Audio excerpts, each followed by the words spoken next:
Okay. Today's the June meeting of the Board of Health, Board of Commissioners, and before we start the meeting, I want to make a comment here. Before calling our June Board of Health meeting to order, I'd like to make a few comments. Today is Mike DeWan's last meeting as a member of Lynn's Board of Health. Mike has served this board in our city for several years. I found Mike to always carry himself with the utmost dignity and respect of the position. Mike has always been fair, transparent, and compassionate while on our board. Financial compensation is not a reason for being on this board. Making a positive difference, guiding good public policy, and serving our city are some of the reasons to serve. As the chairperson, I would like to thank Mike personally for his tremendous loyalty and service. One perk I have found during my time on this board is meeting new people. In Mike, I have found a great teammate, and most important, a good friend. Mike, you will be missed. And again, thank you very much. Good health to you and your family. Thank you very much.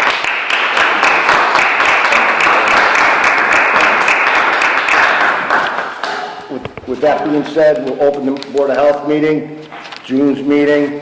The first issue on the agenda is to read, and I'll be looking for a motion to accept the minutes of the May meeting.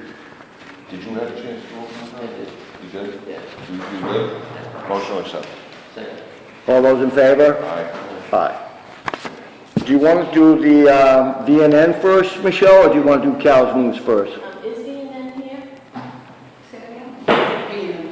VNN market? I just spoke with VNN on June 2nd, and they wanted to pay their fine and that be that. Oh. Okay. So VNN is all set. Good. I want to skip over the next agenda item and go to the next one, please. So Cal's News next? No. Okay. The next one, the next agenda item. Okay. Dima Cucina? Yes. So do we have That's easy. Lisa or Joyce on this one? That's me, Dina Cucina. Juana and Bertilia, excuse me, are here. So, I'm sorry, who's Juana? You're Juana and you're Bertilia. Okay, so these ladies have applied for a food truck license. They have everything in order. They have a commissary, which means that they have a place to bring their food truck, to service the truck, maintain their food, clean the truck out, and keep everything. They have all their food protection certificates, their allergen certificates, and things like that. Their issue was prior to them applying for a food license, dating back to 2015, as you can see from the package, they were selling food from their car all across the city of Lynn. And we're doing it as recently as March of 2021.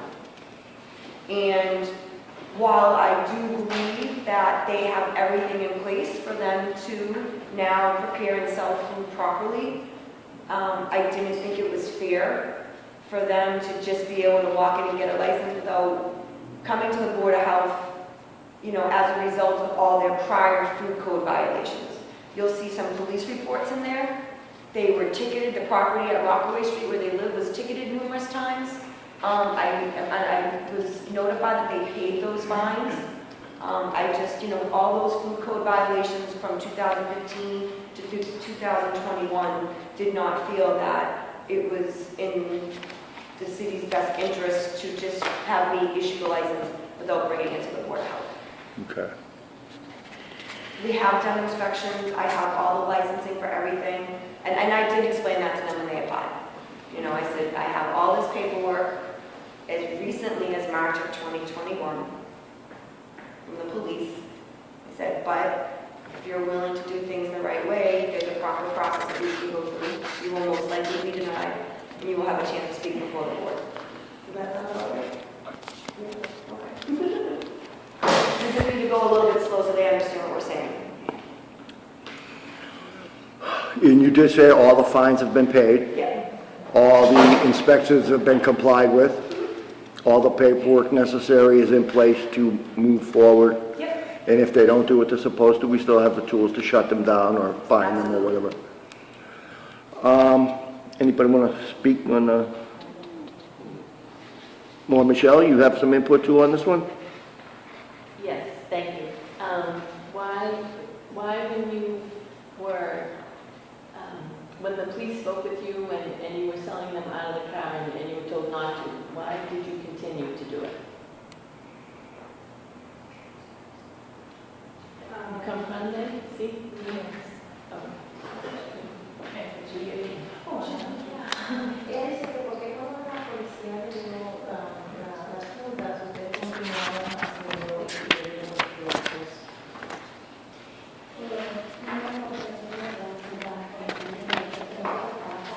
So first of all, it's because we stayed without work because of the pandemic. Because prior to the pandemic, we were working. y el año pasado poder explicar a la gente si era bien. And this is the way that we could continue to work. If we were Bueno, not home. yo trabajaba en Uber, restaurante y restaurante. She worked in Uber in the restaurant. ¿Cómo se dice? So there's something you said in Uber. So I do just want to point out, because we need to be honest, you guys were doing this in 2015, 2016, 2017, 2018. So it wasn't just the pandemic that happened when you were trying to make money.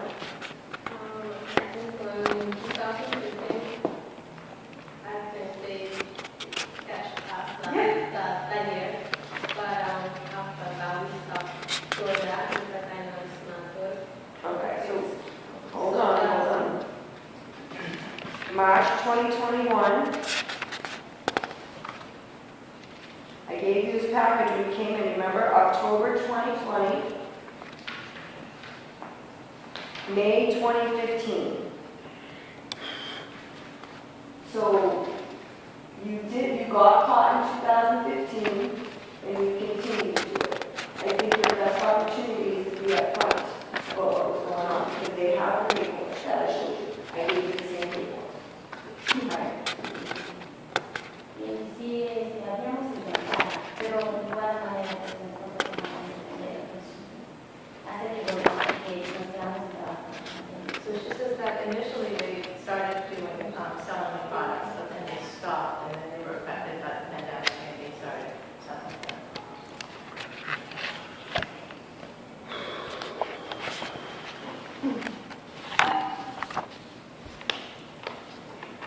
I will say, they have invested a lot of time and money. Not only did they apply for a food permit, they do have the proper certifications. They obtained a mobile food truck license from the City of Lynn Licensing Commission. So that was a whole separate application to the city clerk's office. They got a food permit in Peabody for the commissary. So at this point, they are trying to do everything on the up and up. But again, the number of violations that I discussed before, I just felt it was the right thing to bring it before you guys.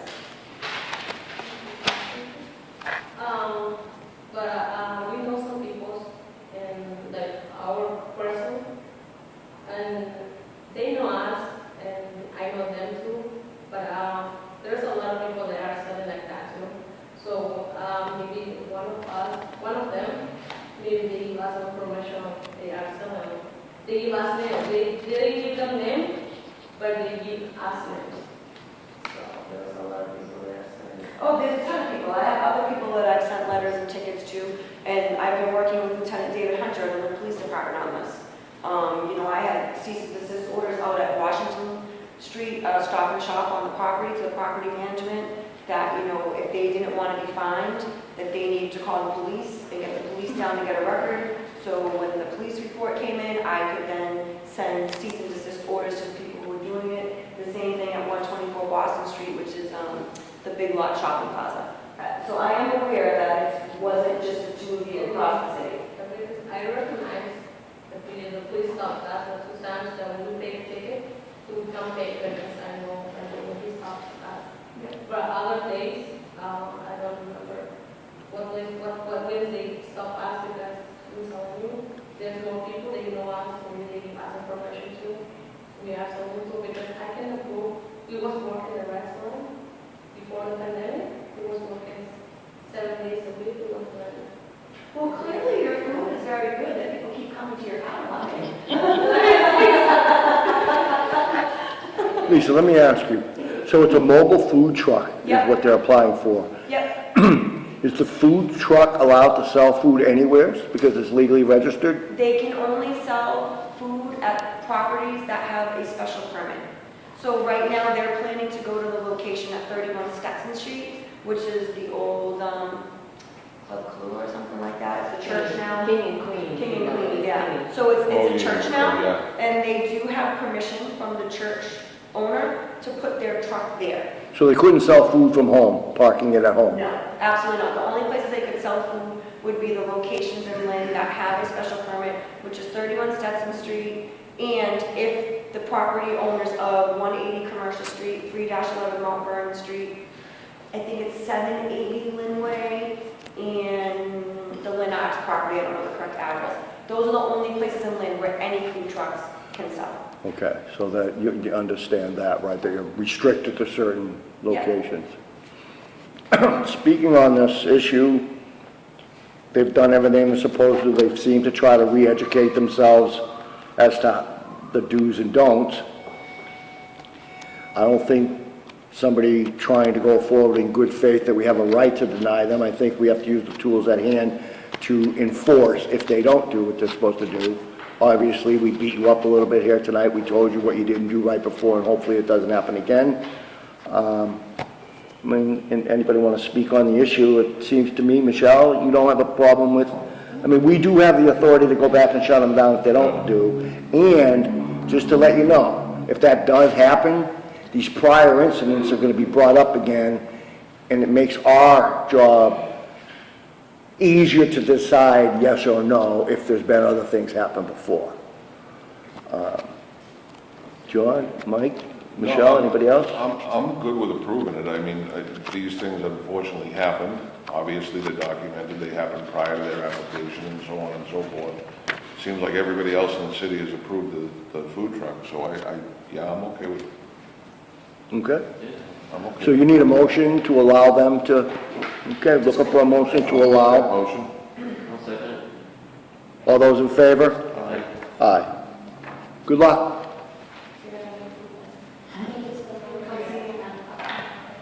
That's okay, we're gonna stop rushing on to the, like, so you have to learn how to get like, we're gonna have that. All right, so you guys can see tomorrow. Yeah. Is that okay? Oh, yeah, it's okay, you don't need to say sorry. We'll see you in the morning, right? You did do a good job moving forward, you did good. I need to introduce to all of you Jennifer Almonte. Jen is our new public health nurse. She is assisting MJ. Very nice. She wanted to come and see what kind, how the Board of Health meeting would run. Jen is also a former police officer. I just saw her the other day, the day that she was missing her phone, Yes. and we were talking about you. Congratulations. Welcome. Yeah. She's great. She's a great addition. She's great. Police department, a public health nurse. That's a big leap. That's a big leap. Good for you. Could we go, so Murray Street is not going to be addressed tonight? Which one? We needed to. Murray Street. Murray Is not Street. being addressed? No. No. And Anthony's, I missed. And Mr. Catino is here, and that will be the next item. Okay. You want to come up front, sir, so we can hear you, so I can hear you? You should- Before you get going, is this a Lisa or a Joyce problem? Lisa, why don't you give us a little, have a seat, sir. Right here, you can sit at that You big can sit in table. one of these ones. We're letting you sit at the big table.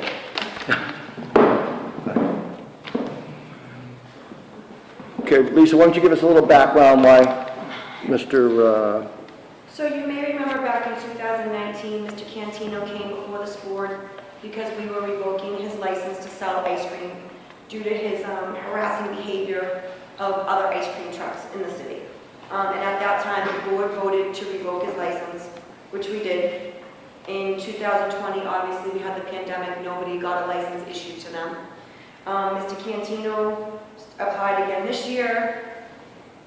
Had to work it out a little bit, wasn't exactly smooth, but eventually got everything that I needed to issue him a license. I issued Mr. Cantino a license. About a week later, I get a police report that he is harassing another food truck in the city. Following the food truck around in his own personal vehicle, I received numerous phone calls from Mr. Cantino that the truck he's harassing doesn't have the proper licenses, which they do, which Mr. Cantino's lawyer has copies of because that was requested of our department through a Freedom of Information Act. I do not want to spend the summer fighting against Mr. Cantino, nor causing a ruckus in our neighborhoods because this man is following a car around, accusing them of dealing drugs. I do want to point out that anybody who has a mobile ice cream vendor truck also has to pass a criminal offender record run by the Lynn Police. So prior to me issuing a license for ice cream, there is a state requirement that they have to go to the police station of either the town they live in or their town they're vending in and get what's called an ice cream vending permit, which basically means that their criminal offender and sexual offender records have been run and the police department issues them the permit. So We don't have that. I do have that. I have that for everybody, meaning that the people that he's continually saying that he chased out of Chelsea, which is in the police report verbatim, he keeps saying they're dealing drugs. Well, the Lynn police don't feel that he's a threat to selling ice cream in the city of Lynn. We spoke to him in 2019 about harassing other vendors in the city, and we're about a week into his license and it's happening again. Was this the one where we got a phone call from the teachers about language? Yes, Yeah. at Sisson School, Principal Framework. Well, Anthony, the stage is yours. Why should we give you a permit if you refuse to stop harassing others? I have a statement from my attorney. I've been operating a ice cream truck for 50 years. I've never had a problem. This problem began here since the time that they threw out a bunch of ice cream trucks from Chelsea because they were selling drugs. I learned about they were selling drugs, and a few fellas weren't selling drugs, but they decided to come into Lynn, okay?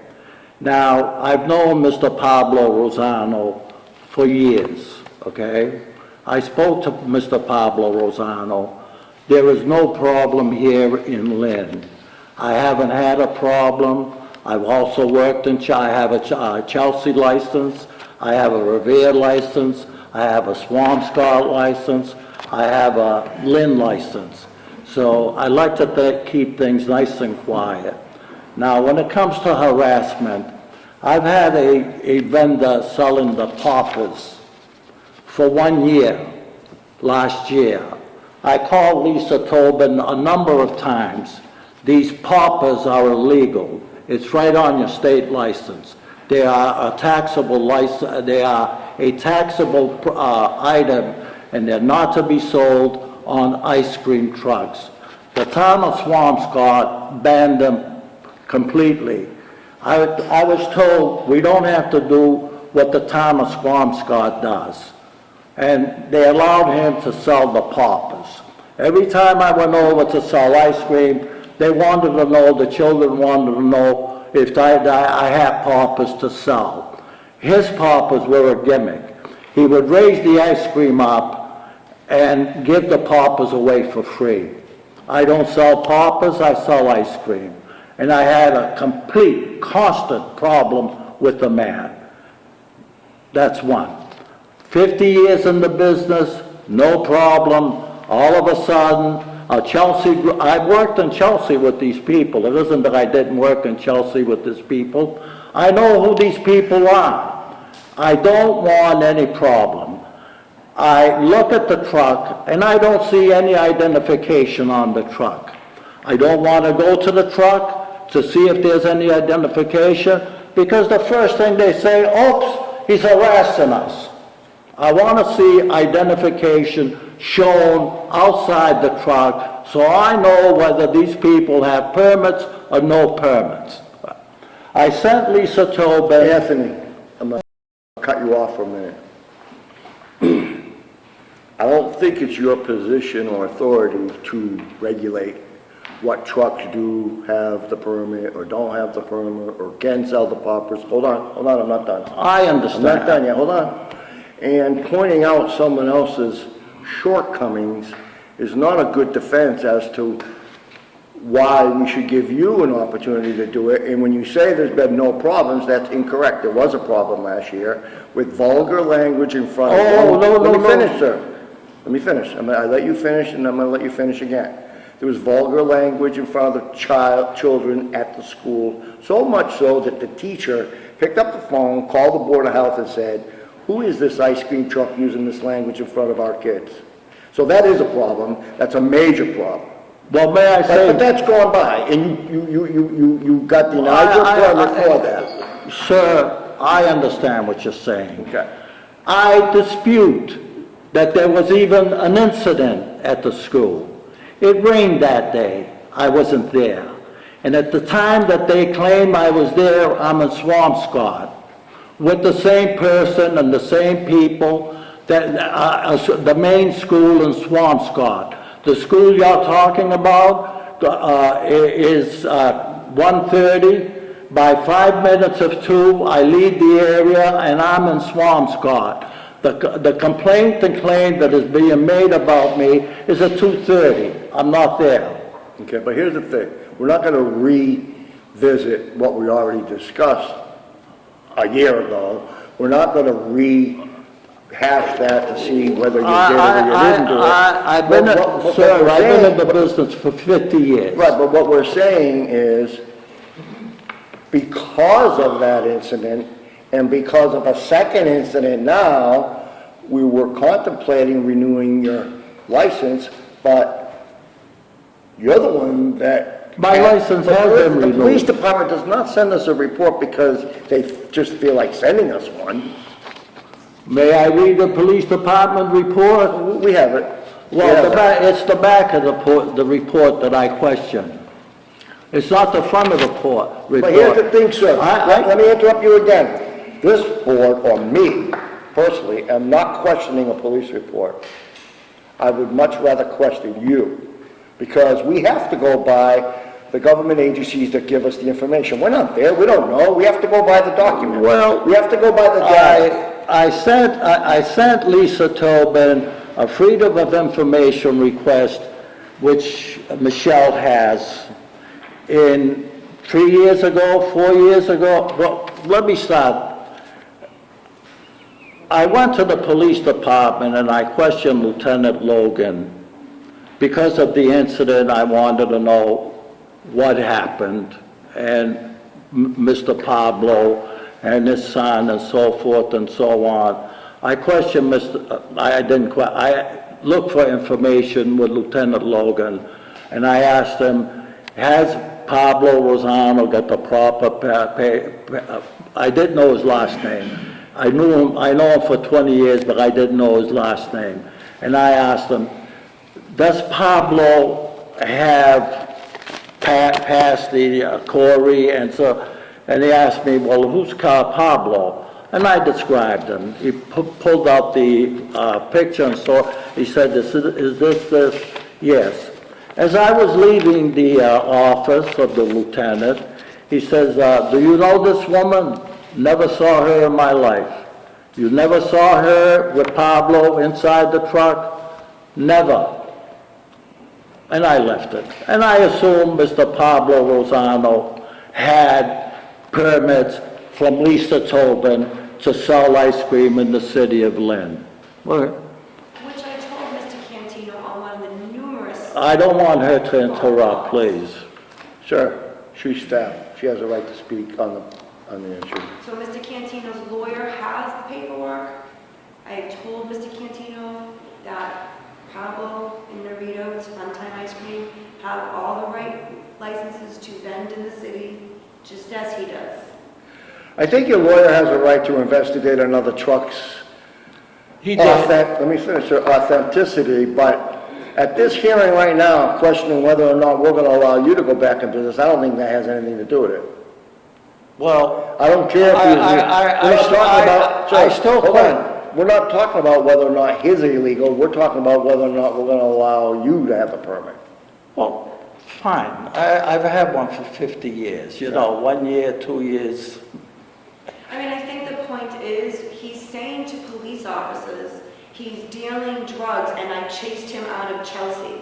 He clearly has a belief, which is his belief. I don't know if it's true or not. Again, I can't follow an ice cream truck around and investigate him like that. I have no reason to deny the ice cream truck the permit.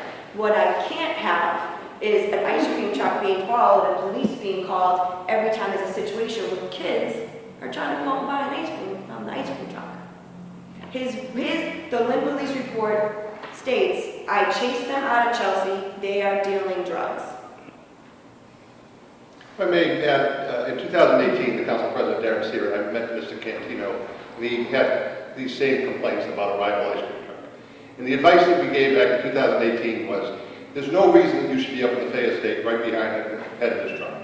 Go to Pine Hill and sell ice cream there. There seems to be an abnormal obsession by Mr. Cantino that's dating back 3 or 4 years now, where he spends more of his time following around a rival ice cream truck to find something wrong with that operation than he is, then unfortunately, operating his own ice cream truck. And it was good advice back in 2018. I wish he had followed it.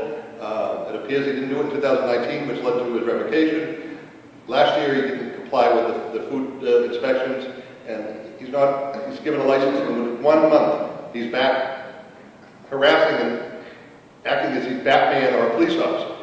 Every ice cream truck operator has to be fingerprinted on a yearly basis. They run through some of the most vigorous background checks we have, much more stringent than a food truck operator. And that's in recognition that ice cream truck operators are more apt to be involved with and sell items to young children. So there is ongoing litigation with Mr. Cantino going back to 2019. That'll be resolved in Florida. It's withdrawn in 2020, appealed. But the conversation with myself and Councilor Seer will become part of the record in the 2019 because he has a 3-year demonstrated history of I would call it a normal obsession with this other ice cream truck, and even friendly advice how to operate your business without any issues, he's ignored. I think, Mr. Cantino, that if myself as a board member could have the confidence that all you were worried about was selling ice cream and making the kids happy, it'd be a lot easier, but it doesn't seem that the evidence or documents show that.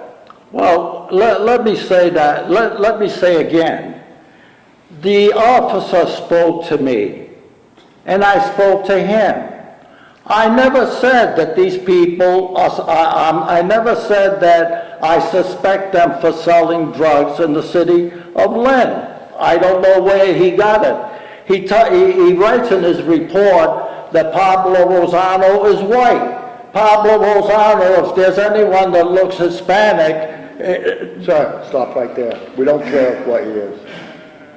Don't. I've been in the city of Lynn, I've owned a business in the city of Lynn for better than 15 years on 2 Essex Street, right where Lincoln Market is, for better than 15 years. I've never had a problem. This problem only started recently. And the reason why this problem started recently, there has been a lot of harassment towards me. I'm not the party, one man, 80 years old, 90 years old, going around harassing the public. I've been in the business for 50 years. I have a splendid record, an absolute record. I've been cited for being one of the best, not one of the best, the best, #1 vendor in the city, plus in the city of Chelsea, the city of Lynn, this is Lynn, for years. This problem has started since this crowd came into Lynn. I know them in Chelsea, I knew them in Chelsea, I left Chelsea, I stayed in Lynn, I mind my business. All of a sudden, this Napa guy and the other one, they're chasing me all over the place. I can't go anywhere and work anymore. It's the opposite. The officer, I never told the officer, what was he drinking? He's saying that Pablo Rosano is white. Sir, Can't they see what the We're not color gonna he hear that is? language anymore. We don't care if he's white, brown, yellow. It seems, doesn't matter. you don't seem to care about anything. It Mr. doesn't Cantino. matter. There's no need to yell at us. We have a job to do. I understand And the that. bottom line is, we need to get to the truth. Now, I'm gonna ask you a couple of questions. Okay. I just need Fine. yes or no answers. Were you, on the date in question, were you in a gray Cherokee? Yes. Okay? Were you following them around, taking No. pictures and harassing them? No. So the officer's lying. I was 2 blocks away from the party that the officer is talking about. Okay. They called the officers, the So- 2 officers, not one. So you weren't even here. The officer's lying about that? I was 2 blocks away from the truck. Correct. I didn't want to go near the Okay. truck so that these people would say that I'm harassing them. Did you tell the officers that you believed the 2 parties were selling drugs? Never, You never told the officer? never. So again, the police officer's lying. The police law is misinterpreting what I said. What did you say? I said they were in Chelsea, the Chelsea department knew that there was a crowd selling drugs off their trucks, and they threw everybody, drugs or no drugs, out. So you're saying the officer's lying about I that? am not saying the officer is lying, I am saying the officer misunderstood. Again, there's no need to raise your voice. Okay. Did you tell the officers that they did not have the proper permits to sell ice cream? I said I can't see whether they have the proper permits to see the ice cream, and I don't want to approach the truck to see if they do have the proper item, or otherwise they would turn around and say, I'm harassing them. So rather than say, they did the work for me, I didn't go there, the officers did the work for me, fine. Do they does Pablo Rosano have a permit to sell ice cream in the city of Chelsea? I sent in a request to the Lynn Health Department, the Freedom of Information request to the Lynn Health Department. Does Pablo Rosano have a permit to sell ice cream in the city of Lynn? Are you pointing at me to answer that? Yes, please. I don't know. The answer again. Lisa, All right, you know what? I make a motion, we revoke his permit. I just have, why were you in a Cherokee chasing this gentleman? I was not, There's a motion on the floor. I had a cold for 2 days during that week, and I said to myself, let me go around Lynn and scout around. Let me see what's going on. I'm not working. Let me see what's going on. I saw the truck way down the end of the street.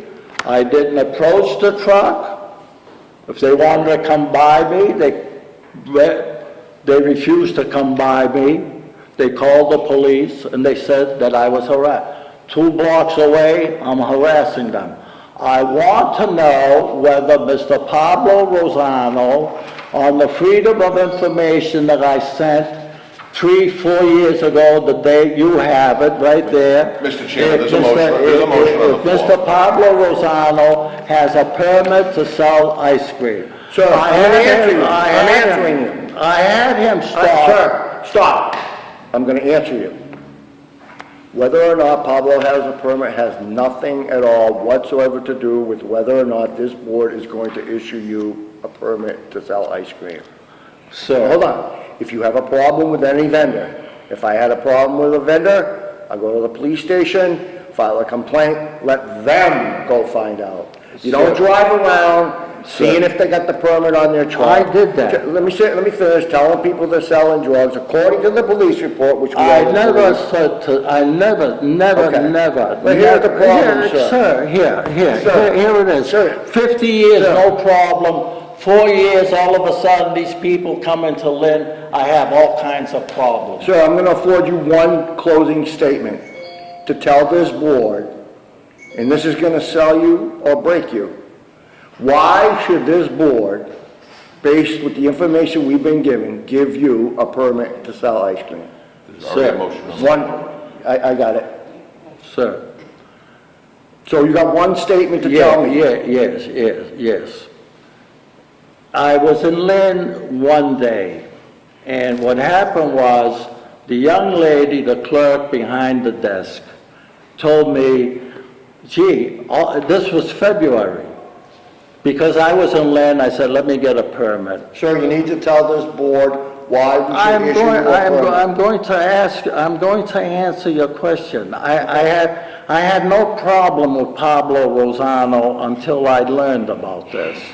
I said that they've already been here. This is February. She says, yes. I says, was Pablo also here picking up a permit? She says, who is Pablo? And I described him. I said, 60 Western Ave, was he here? Oh, I don't have anything in the computer about Pablo Rosano. I said, there's nothing in the computer? No, it's Ramirez or whatever. Pablo Rosano was out in the street driving a truck, an ice cream truck, for 4 years without a permit. What is going on? Okay, sir. I had him stopped by the police department, by the four patrol cars came, and they questioned Mr. Pablo Rosano about a permit. The officer came over to me and says, yes, he has a permit. He had a photo of his permit on his picture phone. I says, that is not a permit. That is a state license. I want to see the city permit to state that he is selling ice cream with a permit. The police department, this is a permit. I said, that is not a permit. I want to see Mr. Pablo. Okay, sir. I need to interrupt you because I made my report. here's the thing, sir. Sir, I made my report. you're out of order, sir. 1 minute. I afforded you an opportunity to tell us why you should get your permit, and you go on to tell us whether or not Pablo has his permit. So your statement is complete. I should get- I'm I should looking get- for a I should motion get- on the I floor. should get- There's already been a Want to speak on the motion. motion? I should get my permit, I should get my Sir. permit for my excellent work in the city of Lynn for 50 years. Okay, sir. That's what for 50 years. Okay, sir. The best. Sir, you're The done. best in the state. Sir, You know, you're finished. There seems to be a political agenda in the city of Lynn. You understand? Okay, sir. Tossing one ethnic group against the other. I'm going to ask you Lisa. politely to cease from speaking so we can do our business, please. Anyone wishing to speak on the motion? No. I'm looking for a motion. Motion was made, deny the permit. Or revoke the permit. Thank you. Second. All those in favor? Aye. Aye. Thank you, sir. Lynn is Lynn. I've been in it for 50 years.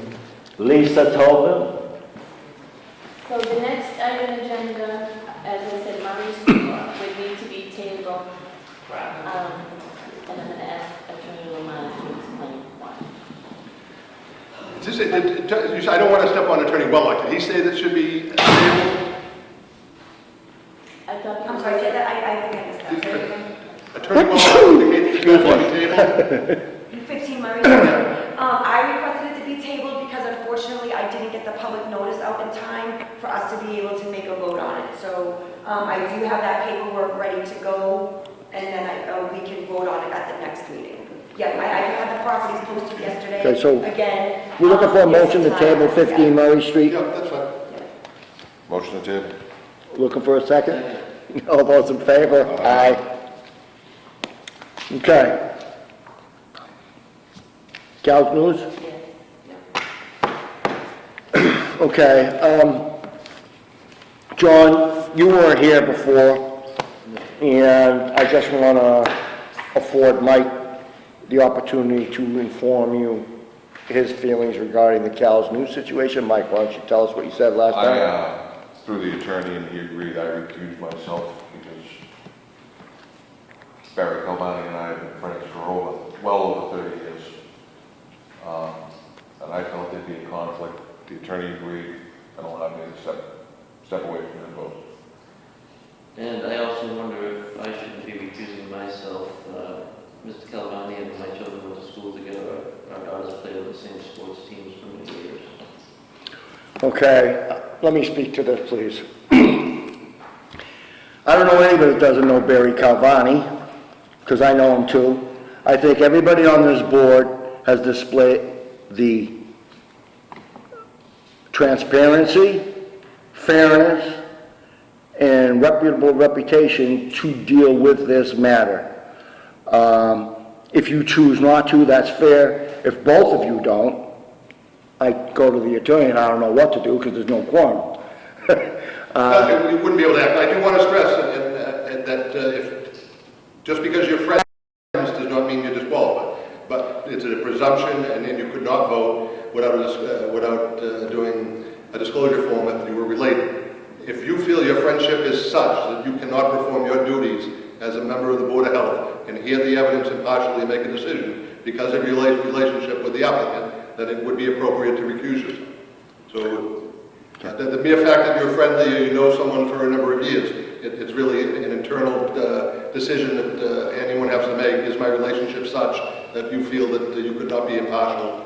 And that may be a godfather of a child, but that could be. But if you believe that you can listen to the evidence, yes or no, there was a violation, and assign the appropriate punishment that you feel may have, or no punishment if you feel it's not as warranted.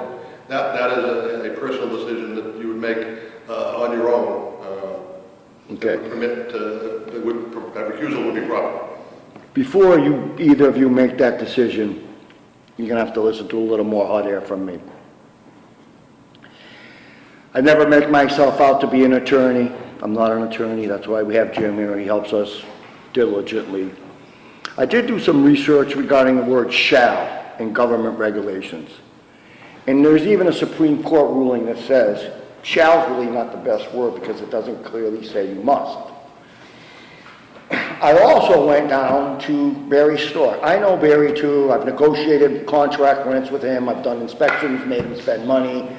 I don't feel that my relationship with Barry inhibits me from doing what I need to do here. You guys have a right to feel the way you want to feel. I'm of the opinion of looking at the situation down here that the humidor is located in the right rear of the store. Not easily accessible to somebody who even has a right to go there and try to buy something. Was there a lock missing? Yes. I don't think Mr. Calvani's ever disputed that there wasn't a lock. As a matter of fact, when I went down to go look at the layout, he showed me a receipt about like the next day he ordered the lock to put the lock in so that if his staff person misses someone, they wouldn't be able to go in there and get a self-service of a cigar. And I think, Joyce, if I'm correct, nobody went in and got a cigar. We just saw the lock and we wrote them up because we need the lock to stop people from going in, correct? It was an inspection that was found, discovered, That correct. the lock was missing, right. What was the fine for that, $100 for not having the lock? It was Or what was the fine in this particular? $100 for the self-service display. Okay. Myself, only myself, I'm having a hard time telling someone that they have to close down for a lock missing on a humidor for any number of days when there seems to have been good faith effort made to get the lock. There have been other violations, so I would not be quick to waive the fine. I'm sure Barry much rather pay the $100 than close down for 7 days or whatever the the punishment is. Mr.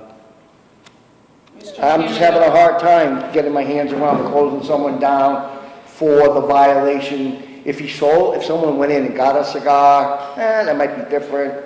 But it was really a condition pointed out to him that he stood up and tried to take care of it. Mr. Chairman, there was a sale to a minor. There was a what? There was a sale to a minor For the cigarettes.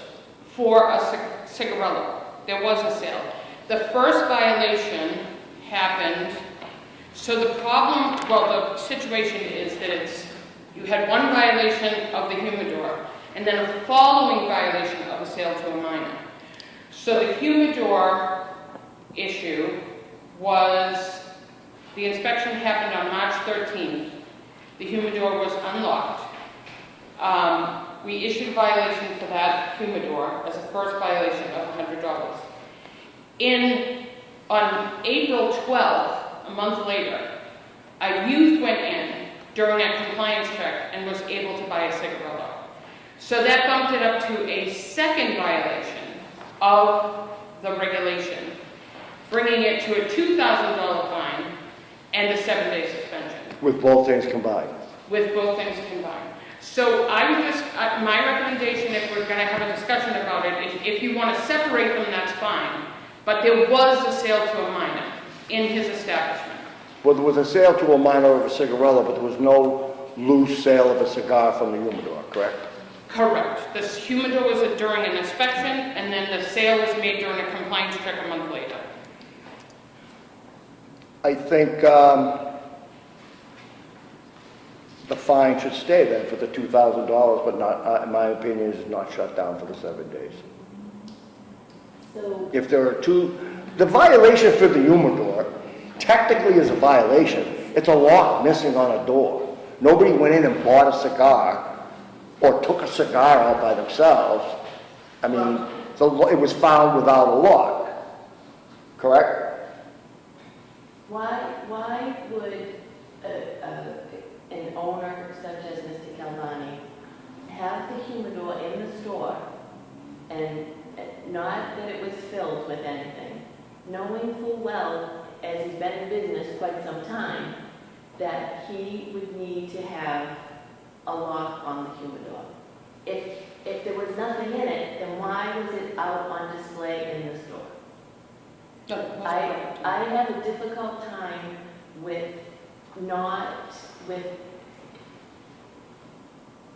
I have a difficult time accepting that this business has made an error. They sold to a minor. After the fact, when in an inspection, that another violation was found. So you can't just, yes, 7 days of not selling tobacco will affect him, but I think that there's no, how do you keep somebody responsible? That's his business. He has a responsibility to make sure that everyone checks an ID and that he follows the rules also with the humidor that was unlocked. But nobody bought anything from the humidor, right? Nobody bought anything from the humidor? But, Ron, you're missing the point. Because why was the humidor out? If nobody bought anything from the humidor, then why was it out? What do you mean out? Why is It was out on display. it's part of a, yeah. Right. Well, so why wasn't it put, if he just purchased it, why was it put out in display? Why wasn't it put in behind somewhere so that until he got the lock, he was meeting the requirements? You guys want to answer that? If I may, Michael McDonald for Mr. Calamani, to be clear and in consultation with Attorney. Joyce,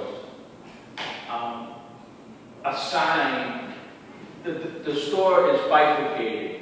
The adult-only section, including the humidor, is in a set-side part. It is not out in the main area. It is not something that anyone can access. There's a sign that says over 21 and over, and there is a chain that blocks off access so that you can't even go back there without being permitted by the employee The humidor was back in that area. He had just purchased it, and when he purchased it, it did not come with a lock. That was a problem. He stated that he went to Lowe's, Home Depot, and even Glass looking for a lock, and none of them had anything that would fit the humidor.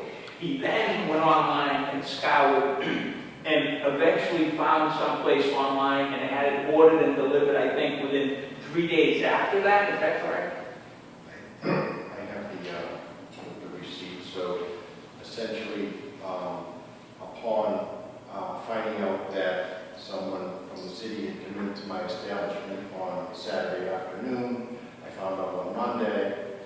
Monday, at the conclusion of my shift, I went to the locations that Attorney McDonald stated as well, Wayne Glass and Malonway. Nobody carried the jewelry case style lock that I needed. I went home and I ordered it online. As soon as it was delivered to my store on March 23rd, it was installed in as much of a timely manner as possible. It just was not available on a local level. I had to resort to ordering online. It was ordered online. I have the date that it was paid for, the date that it was delivered and installed. I have pictures of the area in question, which is,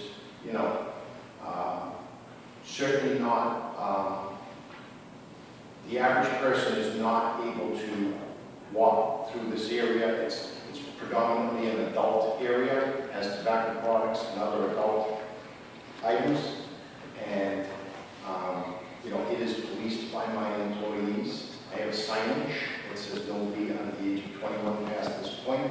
I was merely setting up a new humidor, and just so everybody can understand the breadth of the humidor, it's like a 6x6 thing that you can't just kind of place it or not place it at your convenience. Once you get it through your door, it's placed. I mean, it's a cumbersome, bulky item. It's not, I don't want you to have the misconception that it's something that's easily transportable. It was placed in my store. I had cigars designated for the humidor, and I had to get them into the humidor to keep them fresh and the humidification. It didn't have a lock. I was notified that I needed a lock. I placed the lock. And 12 days after that, I received a citation. Okay, 12 days. When you purchase a humidor, shouldn't there be a lock with it? No, So, it doesn't work that way. This is something that was actually pre-existing in another smoke shop in another city. I actually had to go to like Newton to get this humidor. so they didn't provide you with the lock? It was just from another smoke shop.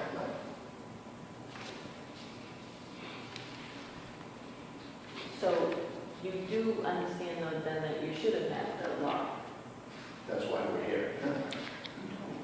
Well, I'm concerned that we're getting hung up on the humidor, and I'm more concerned as the tobacco control director that a month later there was a sale to a minor at his location.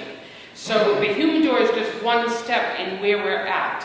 And self-service displays are a state regulation, so being in business for 10 years, 5 years, 5 minutes, you're supposed to know the regulation. This is not personal for me and Barry. I've worked with Barry. I've been working in this field for 20 years. This is about a continuum of a problem. The humidor was unlocked for the board to make their decision what you want to do, and a month later there was a sale to a minor, just like there were 47% failure rate in the city after being not out because of COVID. So I have concerns that he, like all the others, will lapse his establishment, because it was not Barry who sold to the youth. It's your establishment. But it's your responsibility. I don't want to talk to you, I want to talk through the board, because this isn't a personal decision. Where the board lands, my hope is that we follow the rule of the regulation. However, two things happened. It wasn't simply the humidor. There was a humidor, which is a self-serve violation. It's been on the books for a long time. It's a state regulation, a state law, and it's a local regulation. Sale to a minor is also a local regulation, has been for a long time, and is a state law. And the state law fine is a continuum. It says it right in the state law, as Mr. Lamana can attest. So where you land is where you land, but this is not exclusively about the humidor being locked or unlocked. That's one part of a problem that a month later there was a sale to a minor. I don't, myself, and I'm asking the fellow commissioners, nobody, I'm not arguing the sale to the minor. He's guilty as served on that. And he should pay the fine on that. I don't think anybody's ever said that we're not holding him to that. Nobody's ever said get rid of that. No, I'm just saying it's a continuum, so if you But let me decide to finish. do what you're doing, But let me just finish. That's a separate- clear-cut violation. One of the kids bought a cigarillo from them.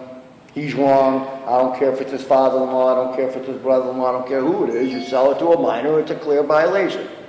I just have a problem with a missing lock stretching the self-service to be equal to selling to a minor. That's where I'm getting hung up. I'm missing the transition. A violation is a violation, I get it, but I mean, you gotta have a little bit of common sense. We told him to put a lock, he got the lock. We didn't have the kid go in and grab a cigar out of the humidor and say, you didn't have a lock. If we had that, I don't know if we do that. Do we try to get Lucy sales or self-service sales? If a youth went in and there wasn't a lock and he or she realized it, they would have probably... Yeah, and if but- our youth got that cigar without the lock and he was, but it was kind of like, well, you don't have a lock, so you could have sold to somebody, so we're going to shut you down. I'm just having a hard time getting over that hump. I can't. So, And I'm still saying to pay the fine. I don't know how the hell I solve that one. I can't get my hands around the second violation, but I'm going to make you pay the fine anyhow. But I just don't see the equality of it. I don't. Correct me if I'm wrong, because this is the first time I'm really hearing it. It sounds like there's two separate violations and they're not connected, except for the fact that the second violation is a second violation instead of a first violation. So two violations not connected, are they first and first or are they first and second? I think is that what the... But it's so not... it doesn't, so I'm not buying that at all. Because if you are going to set a precedent where you're saying that the second violation doesn't constitute his fine or his 7-day shutdown or all of that, we had 2 other businesses that we shut down for 7 days. For sale to a minor, not for not having a lock on the humidor. For some other stupid violation, I don't know. But there were 2 violations, and there's 2 other businesses. 2 sales to a minor. That was not the case. So the regulation encompasses a number of different things. The regulation encompasses the fact that there was a lock missing on the humidor. So that was the first violation under the regulation. The second violation under the same regulation was a sale to a minor. Right. So I think what they're saying is there were 2 violations underneath one regulation. And we did do that for an example of this exact scenario with a different establishment, but not a humidor, was sale of a blunt wrap. This is all encompassed in your youth regulation. You have blunt wrap, they're banned in the city. You have cigars, pricing, and packaging. Has to be a certain thing. You guys voted on this. Self-service, that happens to be a state law and your local regulation. So another establishment who was here a month ago had a blunt wrap violation, so they Sold blunt wrap. sold our youth a blunt wrap, and it was a sale to a minor, both together. It just happened at the same time, but the blunt wrap sale is one Second piece, violation, right. and the other thing was a second violation. I get it. I get the sale being a violation. I just can't find no lock equals to selling to a minor. That's where I'm getting lost. If I could add, the state regulations state where the Board of Health does not take any actions, the Commissioner of the Commonwealth of Massachusetts, the Commissioner of Health, comes in and enforces. Both are violations of the state regulations. self-service, humidor, underage. The state law says $2,000 fine and a suspension from 1 day to 7 days. At a minimum, if the state was the one coming in, it would be at a minimum 1 day suspension, maximum 7. But they let the board make a decision. Do we want to go the low end of one on the second day 1 day suspension, low end on the second offense, or do you want to go the high end? This board of health decided to go the high end, not the 1 day minimum, but the 7 day maximum. But I do think it's important to note that if it was the Commissioner of Public Health, it would not just be a fine. They would mandate some level of a suspension. And there is a range in that suspension, whatever that's worth. And I will just say that it also throws back to the boards of health, that your regulations exceed their regulations. You can, there's, what is it called? There's no preemption. You can, if your regulation says, and I agree, if that's what you choose, or if it goes to the state, that's what they do. But it also indicates that your regulation is stronger, and that's okay too. So, and So correct me if I'm wrong, Jim. Can we now currently reduce the 7 days to 1? I don't believe that. I believe that the hands are tied. I gave the same opinion back in the May. The second offense mandates a 7 day suspension and a $2,000 fine. I'm just pointing out that if it was the state, there would definitely be a suspension involved in addition to the $2,000 fine. And under no circumstances could this board could not, on a second offense, could not just say $2,000, no suspension at all. Even under the most lenient, permissible regulations that you could have adopted back, I think it was 2016 or 2017. If you wanted to give the second offense and then drop the hammer on the third offense, there's a whole different level of punishment there. And nowhere in the range is there fine, no suspension on a second level, on a second violation per the state guidelines. But for whatever that's worth, as something to consider. So does our board have the ability to, I don't want to say question, to, as we've been doing, discuss, again, it's the same thing I said before. There was not an actual sale.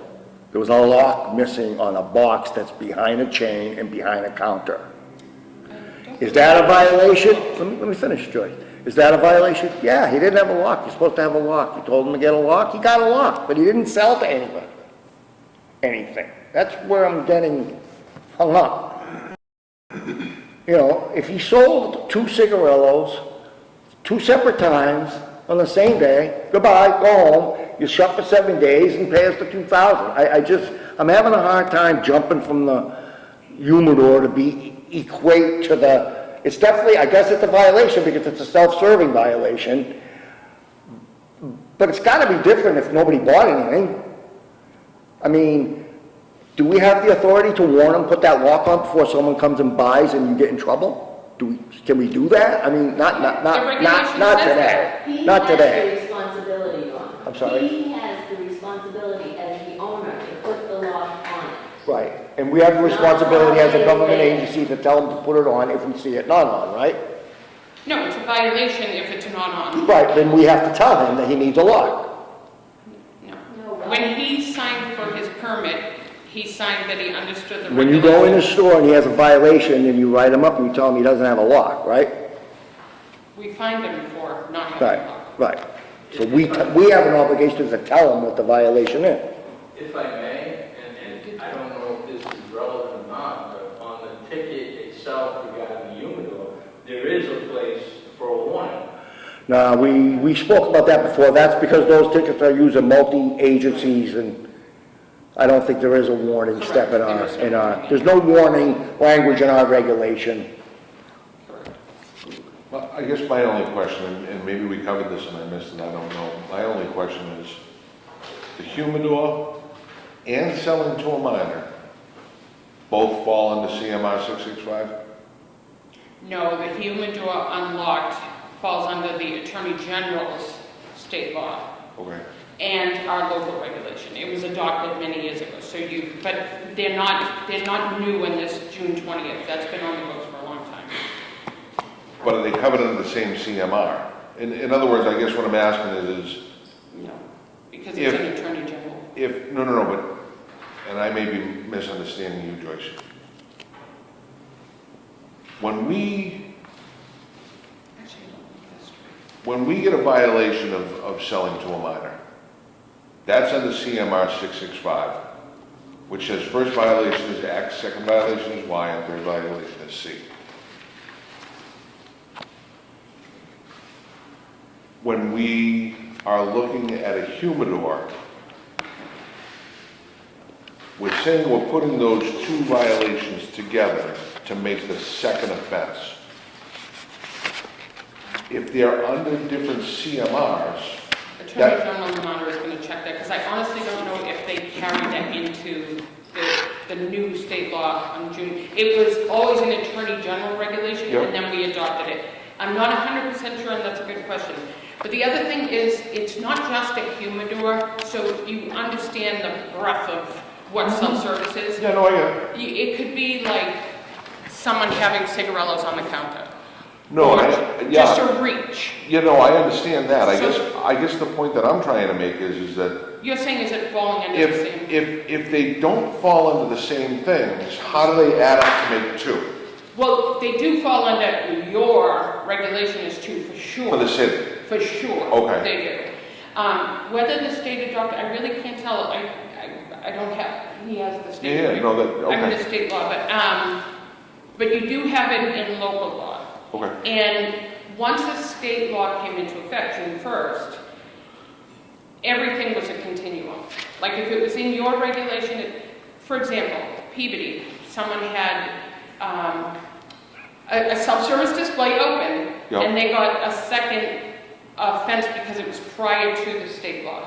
So even if it's in the state law, it happened prior to the state law. Okay. Theirs was a second violation under regular, theirs is 250, ours would have been 100, 200, 300. He then sold to a minor, and it was a third violation, $5,000 and 30-day suspension. So just so you know that it's not, you bounce back and forth between what's yours and what takes precedence. So in some cases, like blunt wraps, that's not part of the state law. So you'd find under local law, but if he or she or the business had a sale to a minor 6 months ago, 35 months ago, that would come under as a second violation, but it would only be a $250 fine because it's only part of the local law. Yeah. So you're kind of asking for the same clarification. I'm trying to wrap my head around if the humidor is a violation under a different CMR for a $100 fine, not a first violation of a $1,000 fine. How can we have second violation skip the first $1,000 fine and go right to the second one of a $2,000 fine and a 7-day suspension? I understand your question. I just can't answer it because I don't Okay. know the full. No, I think you have a good question. I believe it's going to, I believe Joyce's initial reaction is correct, that it's just the Attorney General's regulation that would take it out of 105-665.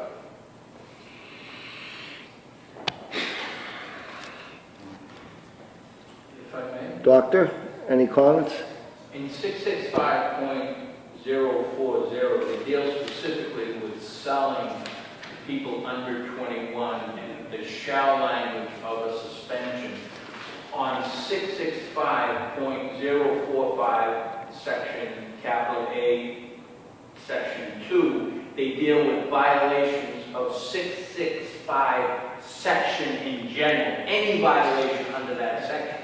And two violations does in fact say shall be $2,000, but it says, and a prohibition on the sale of tobacco may be imposed for at least 1 day and up to 7. So the two competing statutes seem to suggest that if you sell to a minor twice, there's one penalty. If you violate 665 twice for any reason, then there's the $2,000 penalty and a prohibition of sale may be imposed from 1 day to 7. That's the two two separate statutes under the CMR. I would agree with that. I would just remind you, this honorable board enacted regulations that included both violations. And a lower fine, a $200 fine as opposed to a $2,000, but the 7-day second offense of a local bylaw violation. So it's obvious then that nothing's going to be done. So where does that leave us with this? With the fact that there is two violations that this board sees as the problem, and as why the fine was when Joyce, the inspector, issued the ticket. So where does that leave this board? I don't think it's a case, speaking for myself anyways, I don't think it's a case of anything, nothing's going to be done. I just want to make sure. You recused yourself, and John is recusing himself. John requested to recuse himself, and the attorney also said that if we choose to not be recused, we can do that too. I'm trying to get the legally correct answer to all of this. I'm not looking to not do anything at all. I'm looking to get the legally correct thing to do. That's all I was asking. As even the attorney said, my question was a good one that he had to work out. I just want to make sure we're doing the right thing. And was that question present then prior to when we did the other 20? Or the other 4 who also have that second violation? No, I don't believe the question was there because I don't think it was gone into as in-depth as we are right now. I'm simply, should I not ask the question? I'm asking the question. I'm not asking that. I'm not implying that to you. I'm implying that there's going to be no decision. So where do we do? If two members of the board feel that their relationship with the appellant renders them unable to give a fair decision today, the next meeting, I think it's September the 7th, I would hope that, Mike, your position will be filled and that can be taken up at that time. But if two members are going to make a decision that they believe they cannot make a fair and impartial decision this evening, one vote is insufficient. One vote is insufficient. I have to say, I also think that before we have any more discussions and keep getting deeper and deeper, there needs to be a determination if people can vote tonight. Because we keep talking about something, and we're talking about it and talking about it and talking about it, and we're not even sure if we're going to make a vote tonight. Well, we need to decide if they're choosing to vote. Right, but we should probably decide that before we continue to talk about what the vote will be, if there can be a vote tonight. Well, based on what the attorney said, and I will say this, I brought up what I did at the last meeting because I thought that there would be an issue. As the attorney said, can I be fair and impartial? That could be my mother instead of Barry. I'm still going to do the right thing that's fair and impartial. It's what we have to do. So then we could so then it would be appropriate to discuss what the vote should be tonight. So, if yeah. we're going to vote, yeah. If that's okay with you. Yeah, right. If you felt right now you could not be impartial, I think it would be wise not to participate in the discussion. But if you feel that you can hear the facts and render a decision, and I mean, I think sales to minors, this is Jim Lamanna, not the attorney, Jim Lamanna, sales to minors is the highest level of a tobacco offense. So I can see, but the regulations don't qualify that. And I only can give you my legal advice. It doesn't give you that flexibility to fortunately or unfortunately, sometimes it's good to have a set of rules and apply it across the board to the 4 that got the 7-day whack that the health director has brought up, and other ones that might have been in business for 70 years, this might be the second violation in 70 years. There is a long window on your regulations too. It's 36 months. So it is a 3-year look back period, and it does rise if there, God forbid, there's a third violation. My opinion under these regulations, and looking at the CMRs, that the maximum penalty that you can give is, and the penalty that you're mandated to give is a 7-day suspension with a $200 fine. $200? $200 fine because it is not implicated in 665. 665 talks about it, if you would violate two provisions of that section and they don't have the self-storage in 665, and that triggers you $2,000 to $2,000. But the sale to a minor would be 1,000, That sale to amount would be 1,000, correct? Yes. just so we're clear. I'm sorry, I missed yours? The sale, it wouldn't be 200. The sale to a minor is $1,000 by, even under state law. First violation, yeah. Right. So if you looked at it that way, if you separated them and said, all right, you're gonna look at the humidors, the self-service is one issue, and then you're looking at the sale to a minor as another, then it would be $100 for the self-serve if you were gonna look at it under just your local regulation, and then the sale to a minor would be a minimum of $1,000. Right. I mean, that's state law. Yeah, And then it would be, you'd still be, I don't know, where you'd be lost if there was, within 36 months, which is not only your look back, but that's the state look back, is if anything happens in 36 months, where that leaves this particular establishment, you know, that's a discussion for whenever or whatever happens and whoever the board members are at the time, if anything happens. So, Jim, one last time, and I'm so sorry to do this to you. Would it be inappropriate for this board to make him pay $2,000 for the fine, $1,000 for each offense, because it's a second offense, and reduce the days of suspension to 1? Do we have the authority to do that where everything says shall in these regulations? You do not have that. Okay.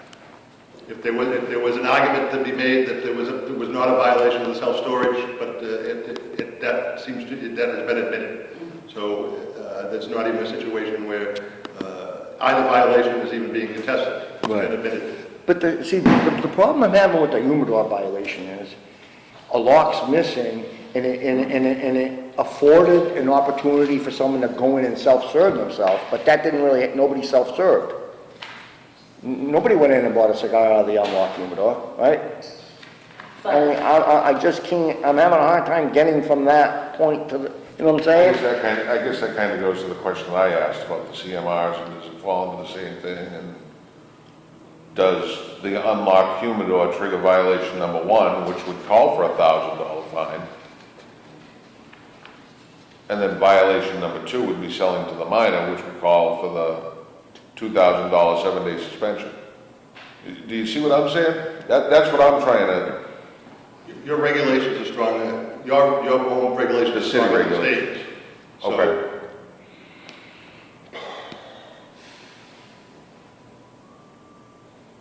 He also purchased a piece of equipment that didn't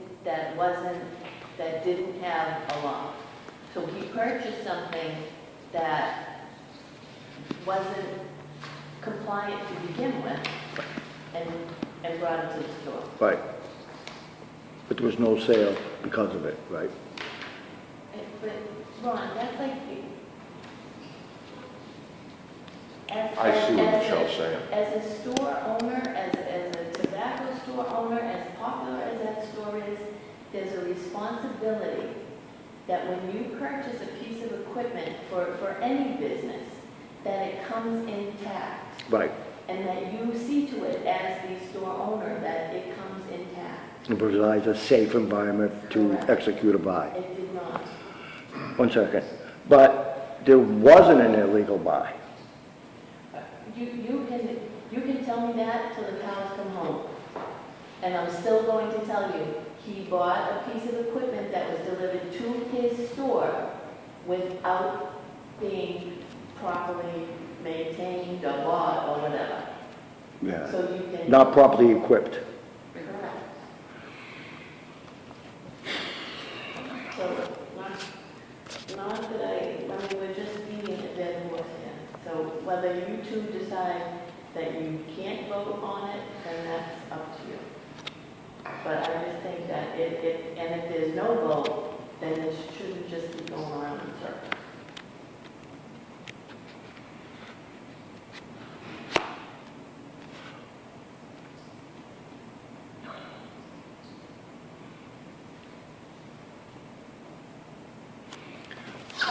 So again, Jim, the board doesn't have any authority to judge the violation whatsoever. Not per the regulations that the board has adopted. But we don't have the authority to, not having a lock, having a piece of equipment without a lock is obviously a violation. Someone buying something out of an unlocked machine is definitely a violation. We know that. That didn't occur. Well, I don't know, I don't think anyone can say that that's true. The inspector came in and just saw that the lock was not present. Right, so it could have occurred, but our staff that does checks did not buy anything out of the unlocked humidor. But I think it's important to note that the state law and your regulations don't say if you don't have a lock and somebody buys out of the unlocked, that is a punishment. Right. It Okay, says unlocked is a punishment per se. I know this board goes out of its way not to hurt any business, and especially during COVID, and I am sympathetic to this board, but I have to be true to my profession. No, I hear you. There's really no way I can read this that I says appreciate. that you had here, and that way I'm the bad guy, so to speak. No, There's no, way, no, and I'm no. an attorney McDonald, a tremendous attorney. If he disagreed, he would be saying Attorney Lamont is wrong for A, B, and C. It's our regulations are probably, and they're modeled after other states, and Joyce can speak to this. We have very, very strong, strict tobacco regulations for a reason, because tobacco is a health concern, and again, the Commonwealth.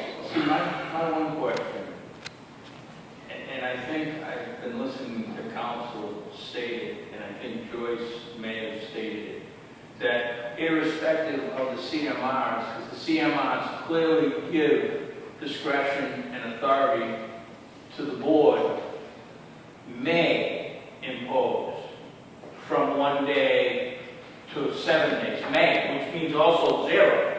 So the Code of Mass Regs under 665, and that is for any violation under 665. There's a separate section for seal of 2 that is a must suspension.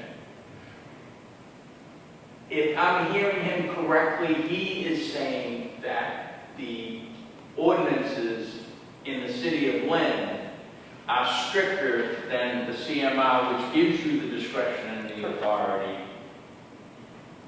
And he's stating because of that, not because of the CMRs, that there's no discretion. Am I correct, counsel? That is correct. It is the wording of the Board of Health's own regulations that are stronger than the states, and they were presented that way when they were adopted. This was a serious health issue, and it was urged by a number of the Tobacco Collaborative taking this on a statewide and a regional. Joyce has 16 or 19 cities and towns. 16 cities and towns, that this was the approach was urged for Board of Health to take, to be even more proactive. Does the Board of Health have the authority to table one of them and hold it in a probationary period pending 3 or 6 month probation period, and if no violation, have that fall by the wayside? Do they have the I don't think we have, we can't table a violation. No, I'm not going there. And it's my belief, and I, But let me ask you this too, Jim, I'm so sorry, I'm gonna owe you big time after tonight. No, I can. Barry's never going to say ahead of me. If The law's the law. You know? If a violation is established of 7 days, is it 7 concurrent days? You have discretion on that. Or could it be 7 Mondays? It's my opinion, and I think Joyce agrees, but yes. 7 You could spread it out, correct. that has happened in other communities as well. Just so you know, other I'm just boards looking have for a way chosen- to hurt them less, and I'm not gonna lie about it.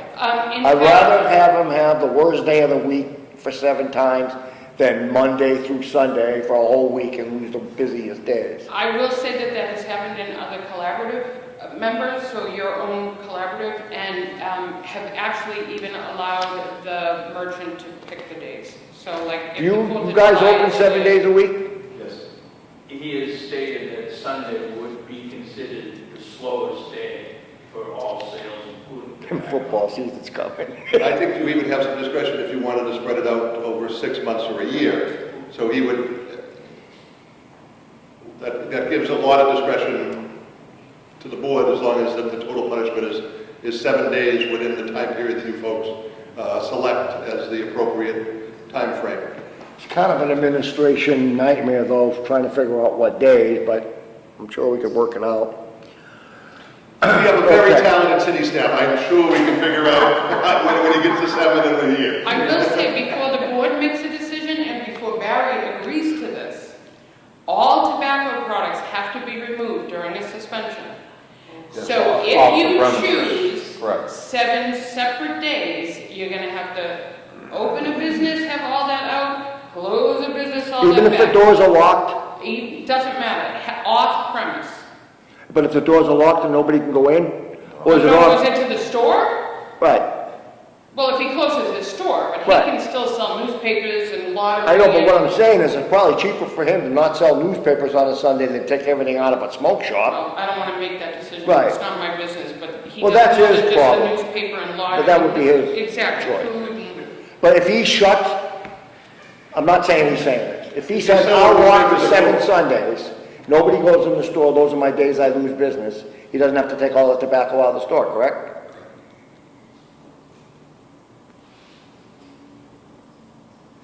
Nobody's looking to offer a motion over here? Now, what are you doing? Are you recusing yourself or no? I'm going to recuse myself. I'm not gonna recuse myself, because like I said, if it was my mother, I could be fair and impartial. I didn't know I was looking for your guidance. No, as far it as- should be. All right, so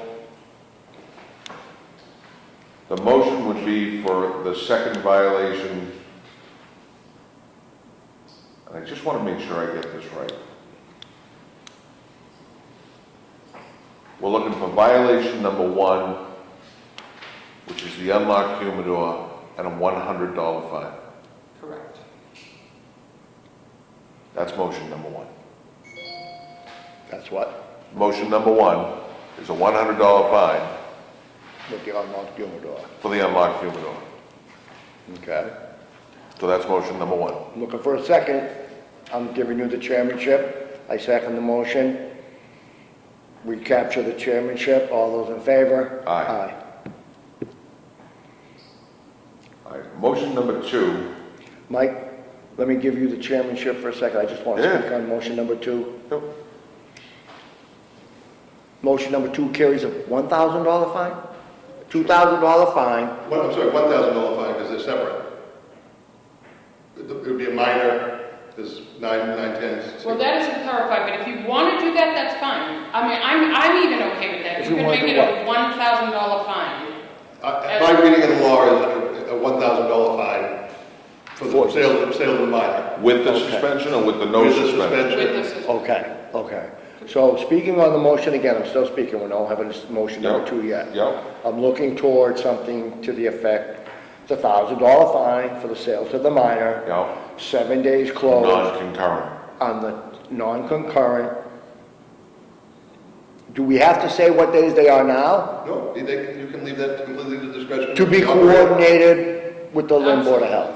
or with the business and us. Right. Yep. Right. Is that? To be coordinated by Is that both okay parties. with you? If you agree to that, I have no problem checking 7 times in the next 6 months if the door's Because locked or if the product is off wrong. obviously, because of the law, our hands are tied as far as what we can do and can't do. That is correct. And this seems like The fairest. the least invasive way to do it, if for lack of a better term. I would also say, if I could just speak to, you're saying 7 days a week, but are you open 4th of July? Like, would you be? The only day we're closed is Christmas. Okay, so, that was just like, I'm thinking if there's a holiday that falls on one of those days, it would be reasonable. 4th of July falls on a Sunday. Okay, so Oh, I'm there taking you it, go. I'm gonna take the chairmanship back, you can make the motion, All right, so the motion, number the 2. next motion is for sale to a minor with a $1,000 fine and a 7-day non-concurrent suspension. The days to be determined between the city and the owner of the business. Correct. Do you guys want to give it a time frame to be done within 6 months, to be done within a year? 6 months. Yeah, 6 months. 6 Maybe months. just that way, just. Well, yeah, we'll do. Well, why don't we do 7 months? Good 1 idea. month a year. 7 I mean, months. 1 day a That's what I was month. getting at. 7 months. If you want to do that, if you want to do them, you do them whenever you want. We'll do, yeah, I would say complete, given a complete date and not necessarily a year, because if something else happens, the look back then gets even more complicated, so. all right, so how about as the maker of the motion, I'll put a 7-day non-concurrent suspension to be served, what are we in, June? July, August, September, October, November. By February 1st? If you started in July, you could be done by next year. 6 months to the end of the year and then all of January, so that's why I said February. 6 months is to the end of the year. Yeah. And, yeah, okay, for 6 months. Okay. So that's the motion. February 1st. Yep, Yep. that's better. Yeah. More time is better than less. Okay, February 1st. So that's the motion. Okay, I'm giving you the check. $1,000 fine, 7-day suspension to be served non-concurrent by February 1st of 2022. Give you the chairmanship. I'll second the motion. We capture the chairmanship. All those in favor? Aye. Thank you very much. We picked my last meeting to have probably the toughest subject we've had the entire time I've been on the board. Okay, I'm sorry, Michelle, to drag this out so long. I know you guys want to get out of here. I have one more thing.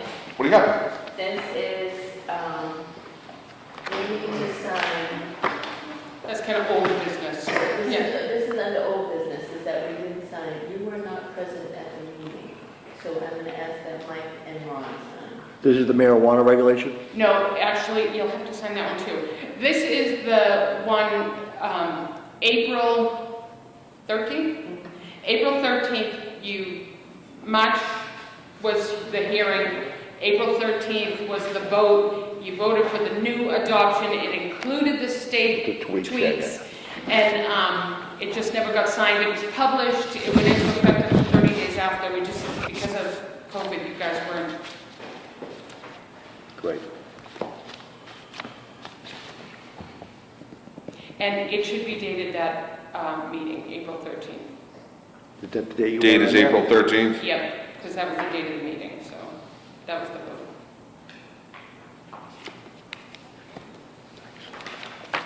And I'll get the marijuana one to you. Mike, I'll be chasing you down, even after you, That's okay. just for a signature. Stop by the, Nothing's changed, except you won't find me here on Tuesdays in the month. You can find me at the firehouse or the ambulance. I was going to say, I'll knock at the door. Hi, I'm here.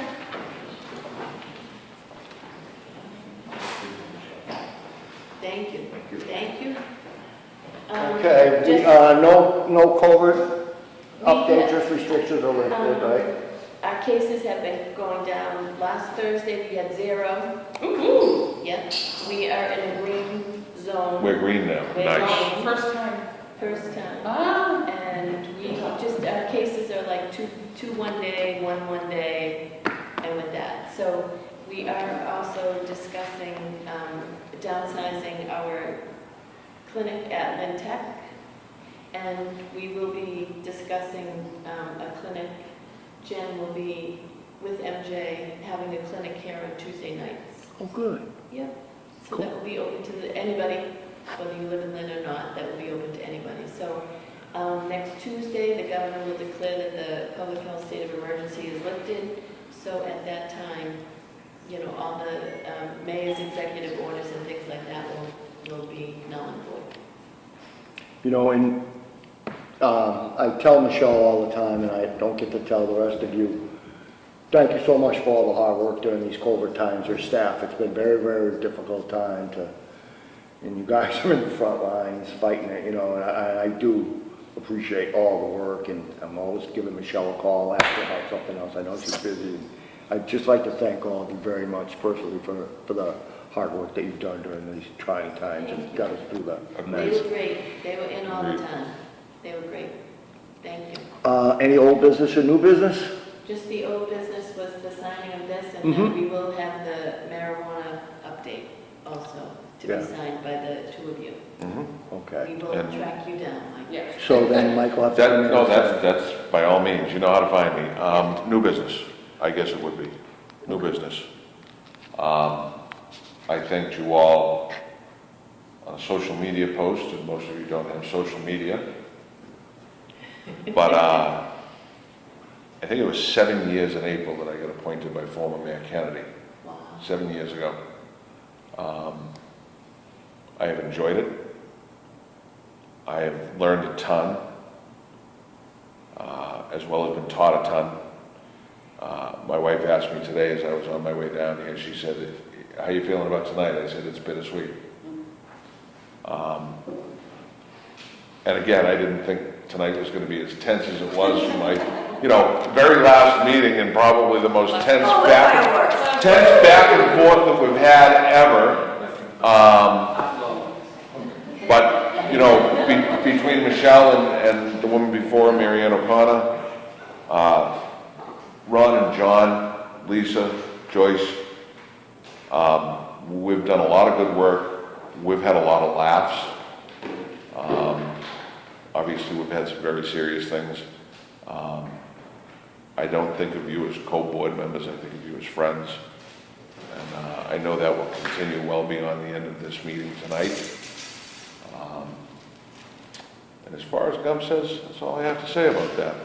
Motion to adjourn. Okay. Before we Looking adjourn, for a we would second? like to thank you for your service. All You right. can't We can leave without a adjourn little and party. Well,